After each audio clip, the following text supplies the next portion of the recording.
ನಮಸ್ಕಾರ ದೇವರೇ. ನಿಮ್ಮ ಹಾಲಿನಂಥ ಮನಸ್ಸು ಮತ್ತು ಸಂಬಂಧಿಕರು ಯಾರಾದರೂ ಹುಳಿ ಹಿಂಡಿದರೂ ಅವರಿಗೆ ಬೈಯಕ್ಕೆ ಹೋಗಬೇಡ್ರಿ. ಬದಲಾಗಿ ನೀವು ಹೆಪ್ಪು ಹಾಕಿದ್ರದಿಂದ ನಾನು ಮೊಸರು, ಬೆಣ್ಣೆ, ತುಪ್ಪ ತಿನ್ಲಕ್ಕ ಸಾಧ್ಯ ಆಯಿತು. ಧನ್ಯವಾದಗಳು ಹೇಳ್ರಿ. ಅವರಿಗೆ ನಾಚಿಕೆ ಬರ್ತೈತಿ. ನಿಮ್ಮ ಯಾರಾದರೂ ಬಾವಿಗೆ ನೂಕಿದ್ರು ಅಂದ್ರೆ ಅವರಿಗೆ ಬೈಲಕ್ಕೆ ಹೋಗಬೇಡ್ರಿ. ನೀವು ನನ್ನ ತಳದಿಂದಲೇ ನಾನು ಈಜು ಕಲಿತೆ, ಧನ್ಯವಾದಗಳು ಹೇಳ್ರಿ. ಅವರಿಗೆ ನಾಚಿಕೆ ಬರ್ತೈತಿ. ನೀವು ಮುಂದೆ ಹೋಗುವಾಗ ಯಾರಾದರೂ ಕಾಲು ಹಿಡಿದು ಜಗ್ಗುದರು ಅಂದ್ರೆ ಅವರಿಗೆ ಒದಗ್ಲಕ್ಕೆ ಹೋಗಬೇಡ್ರಿ.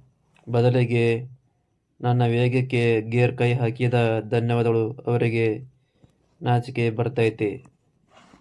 ಯಾಕಂದ್ರೆ ಒಂದು ಬಾಣವನ್ನು ಹಿಂದೆ ಬೆನ್ನು ಜೋಗಿ ಹಿಡಿದಾಗಲೇ ವೇಗವಾಗಿ ಗುರಿ ತಲುಪಲು ಸಾಧ್ಯ. ನಾವು ಹಾಗೆ ಮಾಡೋಣ. ಧನ್ಯವಾದಗಳು.